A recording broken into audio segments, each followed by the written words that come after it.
There's a lot of questions surrounding the Chicago Bears this offseason, mainly who is going to be the next head coach.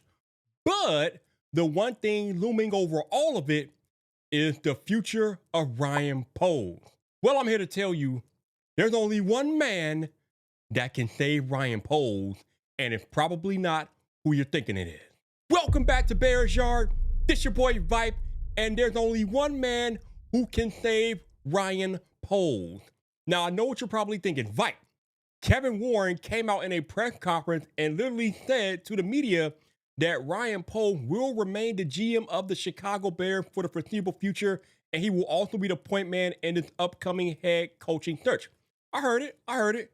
However, there are reports out there from various leakers and whatnot that the Bears will not lose out on a top head coaching candidate because of Ryan Poles. So what does that mean exactly? Well, at this point, you can make a case for keeping Ryan Poles. You can make the case for firing Ryan Poles. But let's just break it down real quick because I don't have enough time to go into all of it.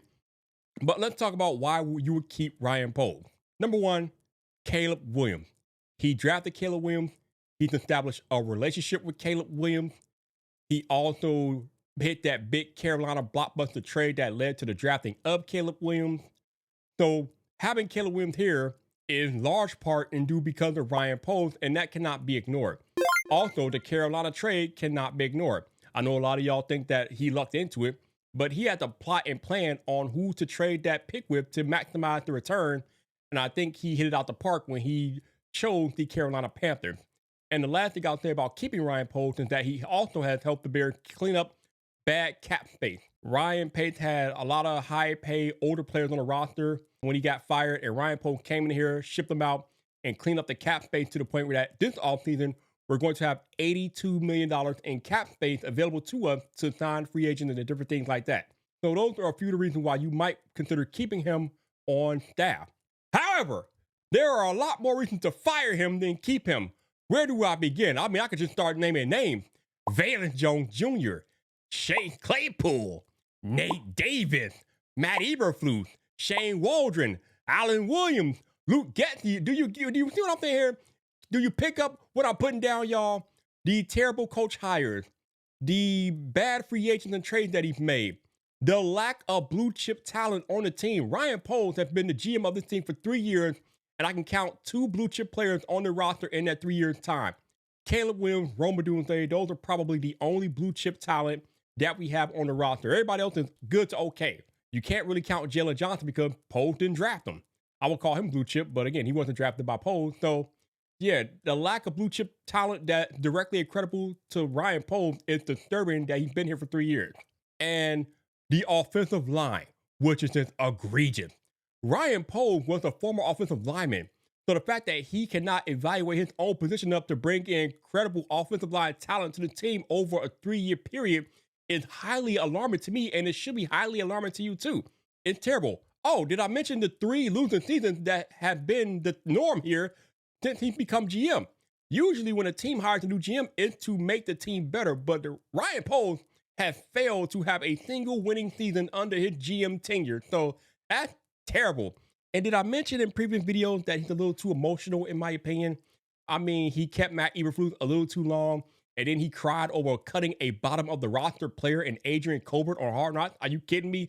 So I think he might have some emotional attachment issues to people being a GM. Oh, not to mention, he traded Justin Fields for a 6th-round pick to the Steelers when there were reports out there that he could have gotten a better deal from other teams, but he wanted to do right by Justin.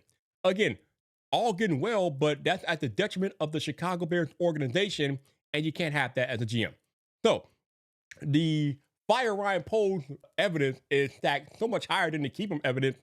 But then that leads us to the question, how does Ryan Poles ultimately keep his job? Well, as I said in the beginning of the video, only one man can save Ryan Poles. And contrary to belief, it is not Kevin Warren. The one man who can save Ryan Poles is the new head coach of the Chicago Bears, whoever that might be. You're like, Vipe, what are you talking about? I said earlier that the Bears will not lose out on a top candidate because of Ryan Poles, meaning that Ryan Poles will have to pitch himself to these head coaching candidates as much as they're pitching themselves to be the next head coach of the Chicago Bears. Because if the net head coach does not want Ryan Poles, they could just say, I don't want to work with him. We got to get rid of him. And Ryan Poles is gone. Again, the Bears are not going to lose out on a Mike Vrabel or Ben Johnson because of Ryan Poles. They will fire Ryan Poles long before they let that happen.